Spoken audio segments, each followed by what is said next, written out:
Jim Lang, and this is my assignment for U.S. history in week 7. This is about the First Amendment to the Constitution of the United States.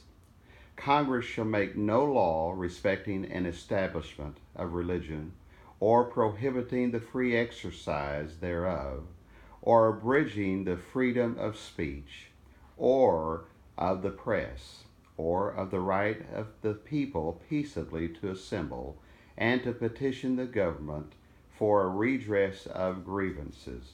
The First Amendment is one of the crowning jewels of our country's historical rights. But it would have been great if the writers would have offered additional information, such as maybe some examples.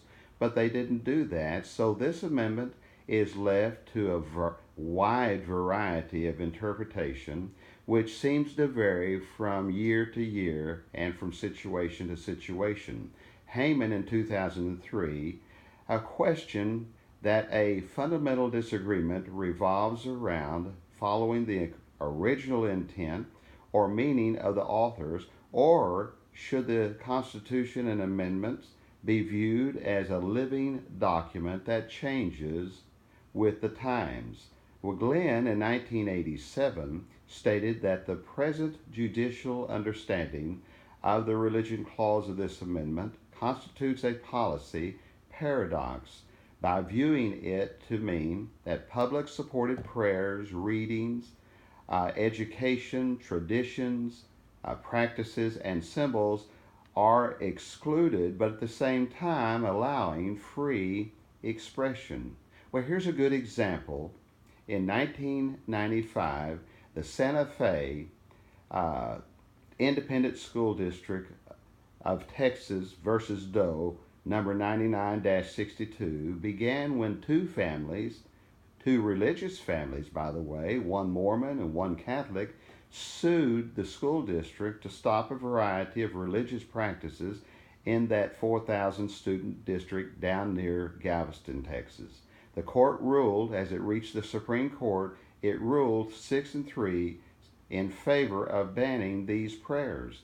The question remains, when can someone be assured of First Amendment rights? When the Supreme Court made their decision, didn't that decision in itself inhibit the rights of others? In churches every Sunday, there are thousands of people who sit in the assemblies but choose not to listen to the prayers that are being offered. When the prayer is political or self serving or harmful to someone, that is easily agreeable to be wrong. But when the prayer is for the safety of those who are participating in some type of game or sport, then how in the world can anyone, especially religious people, view that as being offensive and wrong? Another more important issue is the kneeling of pro athletes at ball games when the national anthem is being played. And that particular hot issue will continue again during this season. It's already making news once more.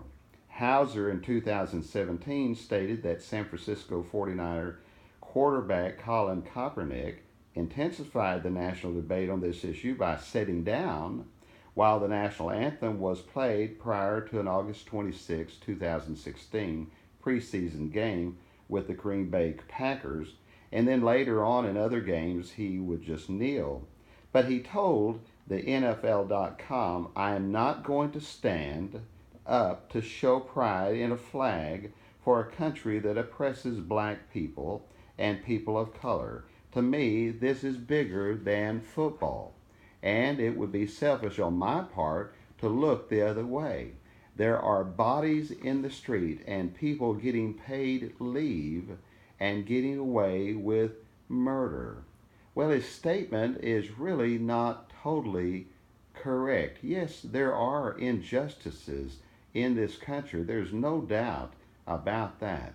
But why penalize the majority for a few who are abusive and are totally in the wrong? The flag represents more than those who are abusive, more than those who commit crimes. It represents the blood and the sacrifice and the honor and the dignity of people who thought so much of the flag and of our country that they gave that blood and gave their ultimate sacrifice in their lives, and those that are still doing it today. Freedom of speech and expression. But why would someone who's already making millions of dollars be privileged to make a statement like that when someone who has a much less paying occupation in a very much less visible place not be able to protest like that on their job, on the company time, without fear of being terminated? And by the way, where are the NFL players in the off season, and where are their protests today? I know that there are some who are involved in trying to get things better, but not all of them. Wait till the limelight comes again, wait till the light shines in on them, and then they will begin to want to be involved so that they can get their 15 minutes of fame. There is no doubt that we as Americans have the constitutional right to express our views, even if they are in opposition of the many, in ways that we deem purposeful. But that right was never granted for the deliberate disrespect of other humans if they are abusive, even if they are abusive in their occupations. So why protest against the very ones who are empowered to help in those difficult situations? On a personal note, I don't believe that we have the right to ever disrespect our country and our flag and our soldiers. Thank you.